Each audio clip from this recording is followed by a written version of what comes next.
District of Columbia, the Military District Washington, the Metropolitan Washington Airports Authority, and both the fire and police chiefs, the United States Coast Guard, the Maryland State Police, the Virginia Department of Emergency Management, and the Virginia State Police. And I'd like to thank all of them for being here as well. We are here at Reagan National Airport with our Unified Command Team, and we will provide an update on where recovery efforts stand. We'll also give more information about the cadence of updates from Unified Command going forward. I'm joined today by Terry Lyric from the Metropolitan Washington Airports Authority and the other members of the Unified Command Team. As we continue to learn more about the victims, we are sharing our prayers and condolences with the families of the loved ones and those who were lost in this tragedy. And I want to thank again our response teams for their heroic efforts over the past 30 or so hours, including the team on this site, as well as the teams that are supporting the families. This is heartbreaking work. The National Transportation Safety Board is leading the investigation into what happened, and they will be providing updates later this afternoon. We will not be talking about the investigation in this conference. So Terry Lyric from the Metropolitan Washington Airports Authority will now provide an update on airport operations, and then I will update you on the activities since our last briefing and the activities over the next operational period. Thank you, Chief. Again, my name is Terry Lyric. I'm the Vice President Airport Manager of Reagan National Airport. Just kind of wanted to give an update on where we stand. As we know, the airport is open and operating. We are in a reduced capacity and a reduced arrival rate due to the proximity of the recovery site. We do have 2 of our 3 runways that are closed. So, as always, we do want to encourage passengers to reach out to their airlines for any potential flight delays. Typically, a full schedule here at National Airport would encompass about 800 flights a day using those 3 runways. We've had several, obviously, cancellations yesterday. Airlines are resuming as much as possible normal operations. I think we have about 100 flights or so canceled today. I do want to just recognize a lot of the airport teams who work behind the scenes, and we are here to support and coordinate with the ongoing recovery efforts, as well as working with NTSB in their investigation. With that, I'll just turn over my remarks to the next speaker. Thank you. Thank you.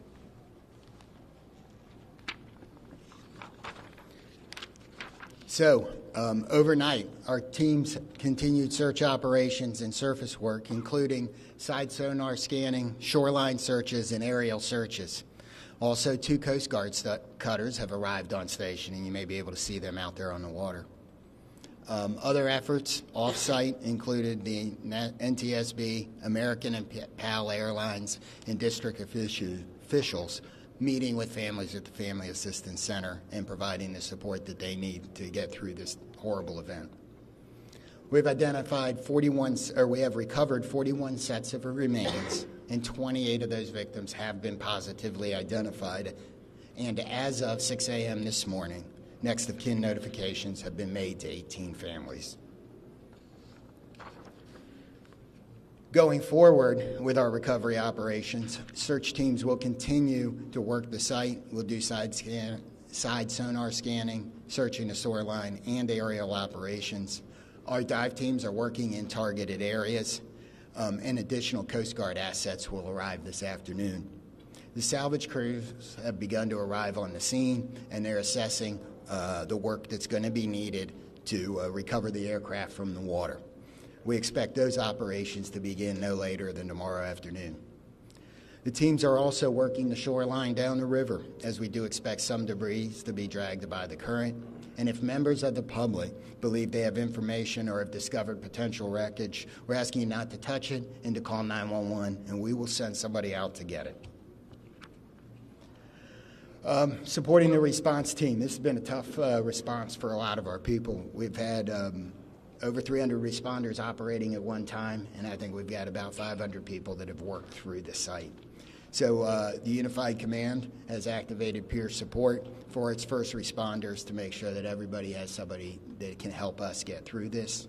And the outpouring of support, people like the World Central Kitchens Relief Team and many of the local restaurants, the restaurants here at the airport, have supported the people working, making sure they have food so they don't have to stop.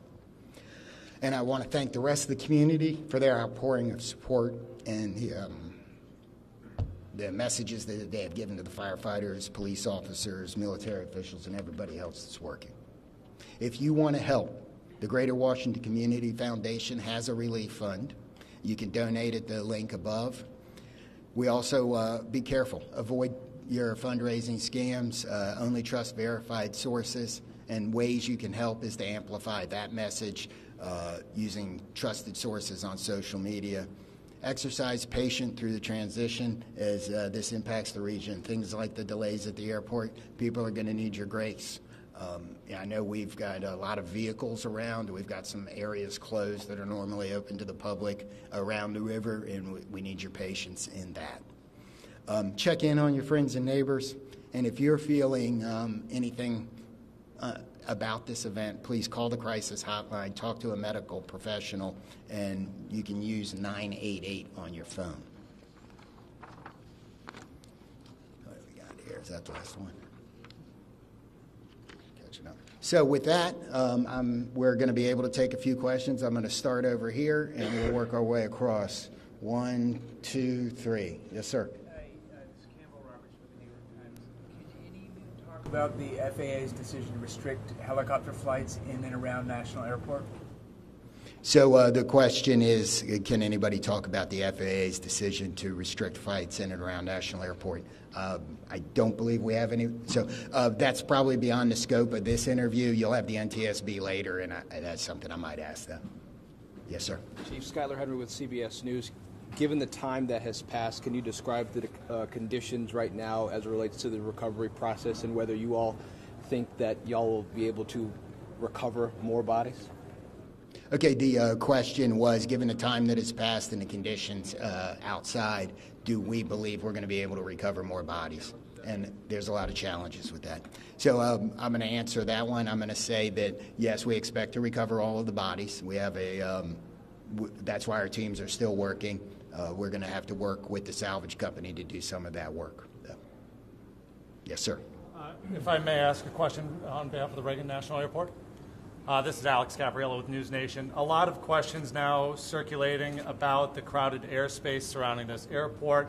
Also reports about other close calls, including 24 hours before the fatal accident. We've seen the FAA take the position of restricting the airspace, specifically Route 1 and 4 for choppers in this area.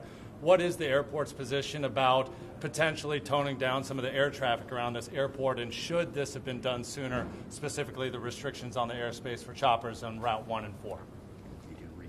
Yeah, sure. The question was regarding air traffic, helicopter routes up and down the Potomac, right?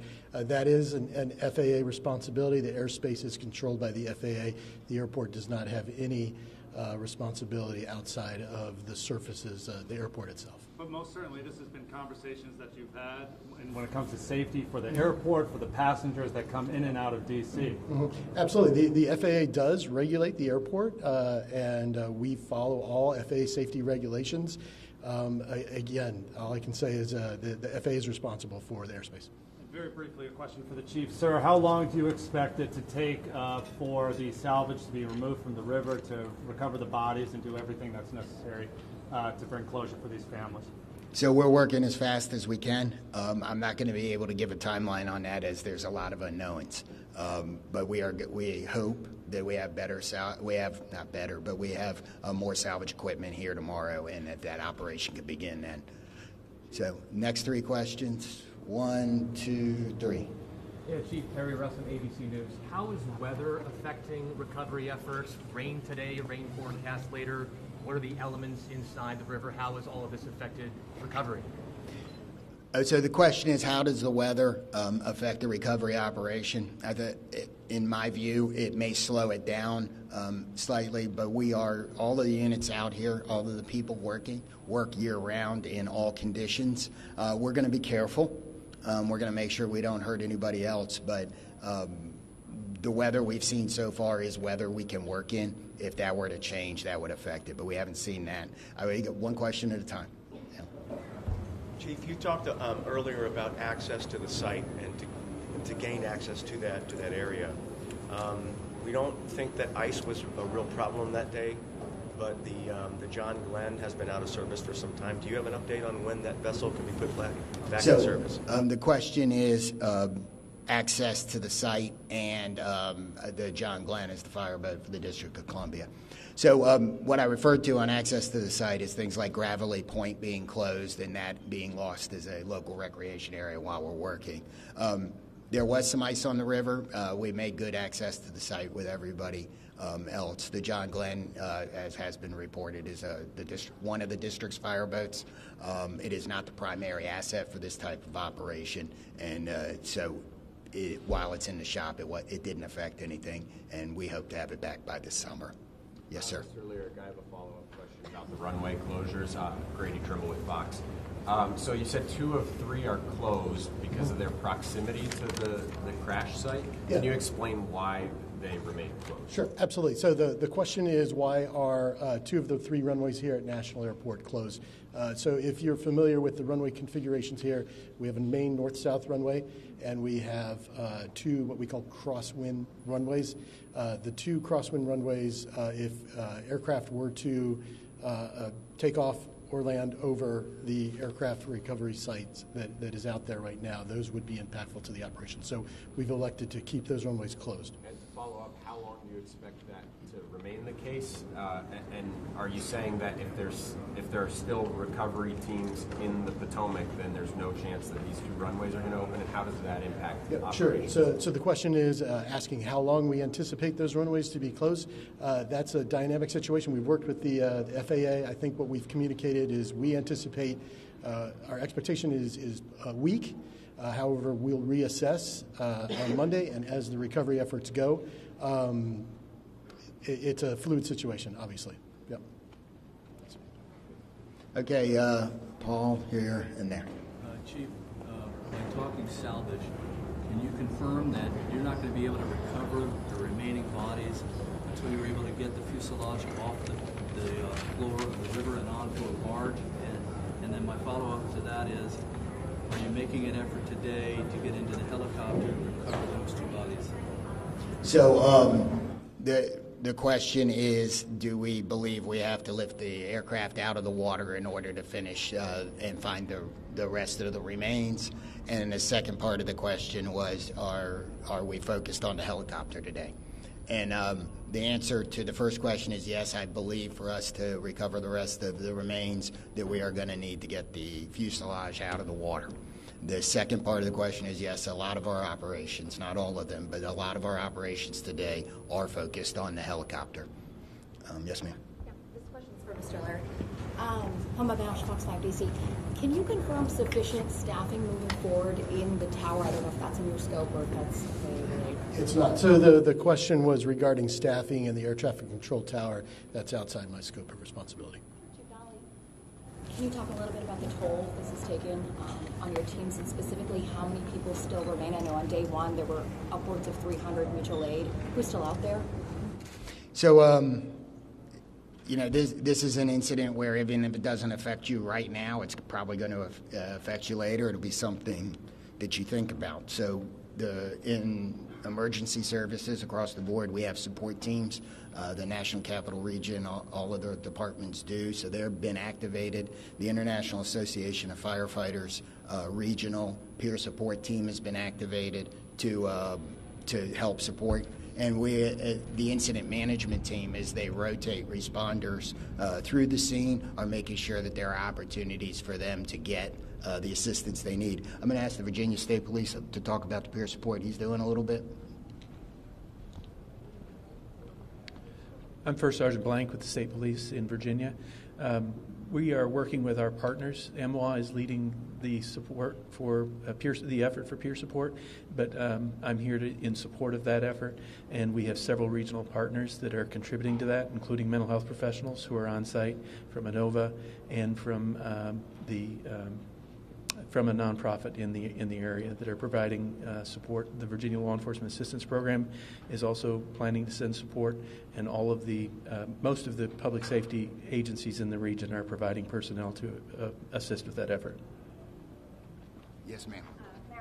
With DC News now. I know that this is an unpleasant question for you, Chief, but we've been hearing reports from people that live along the river, potentially seeing partial remains coming up on shore, that people are seeing these. Is that anything you're hearing, or is that why you're keeping people away from some of these shore areas? So we're not keeping anybody away from the shoreline for any of those reasons. If we've closed off an area like Gravelly Point here, it's because we have emergency access vehicles coming in and out, and we need the access to the river. We have received some 911 calls about either debris or remains. I don't know that we've actually found any remains. We've certainly picked up debris from those 911 calls. So we're going to do 3 more and go 1, 2, and 3 in the back. Yes, sir. Thanks, Chief. Jonathan Kersley from Channel 9 Australia. This is a question for Terry. Terry, as Vice President and Manager of this airport, what concerns have you had specifically about the congested airspace, and have you ever raised those directly with the FAA? So again, the United States airspace is the safest in the world. Safety is one of our top priorities, and we continue to ensure that the airport is safe for operations. To follow up on that, it wasn't safe in this instance. There have been near misses here before. You would have been made aware of those as manager of this airport. Have you raised concerns with the FAA about the congested airspace around Washington's airport? Yeah, I can say again, we work with the FAA. We're regulated by the FAA. We comply with all FAA safety regulations. But that doesn't answer the question. Yes, sir. Dave Jefferson from Reuters. Can you talk about how much debris has been removed to Hangar 7? And at some point, will that operation be transitioned to a private company, the NTSB? Will hire, or will you guys actually put all the debris in the hangar? So that's an investigation question appropriate for NTSB this afternoon. We'll take 2 more. Yes, sir. Tom Rasmussen, Channel 7. I had a question for Terry as well. As far as the airport took a position against adding extra long-distance flights out of here, and one of the concerns was there's just too much already going on. Do you maintain those concerns because they're supposed to start in the next few months? Are you concerned about safety as those extra flights start? Yep, thanks, Tom. So the question was regarding the additional slots to DCA. As you know, the slots are federally controlled, federally mandated, and we have to follow federal regulations. Are you still concerned about them? I think the airport's authority was concerned at the time. Yes. Again, we have to follow the federal regulations on the slot controls. Yep. Thanks. Hi, Jim Spellman, CGTN. Terry, one more question for you. You're talking about the FAA, Congress, federally mandated, et cetera. Where does the buck stop with this accident and ensuring that the next flight to take off from this runway is safe? So again, the question is really directed to the FAA and Congress, I believe. Yeah. One last question is right here. You have 41 victims recovered. Are you confident in the location of the others? Where are they? Are you confident that you know where they are? So I think we know where they are. We won't know until we're done. I mean, we're going to continue the search operation, but we've searched a large portion of this river, and we are right there. So, I didn't read. So the question, let me answer the question again, or let me restate the question, sorry. The question was, are we confident we know where the other remains are? And that it couples with the question about removing the aircraft. I believe that when we remove the aircraft, that will help us resolve this number. If it doesn't, we will continue the search. Okay. That's the process. You take the salvage, the fuselage out, you're going to put it on just reiterate that process, what that looks like. Removing it, putting it on a barge, is that right? So some of that isn't decided yet. We'll have to see what the salvage team is doing once they get all of their equipment here. So we may have more on that tomorrow, but so I don't know the exact process today. So thank you all for coming today. We hopefully we answered your questions. We are going to do this again tomorrow. I don't have the time yet, but we will push that out so we can provide the same type of update. Thank you.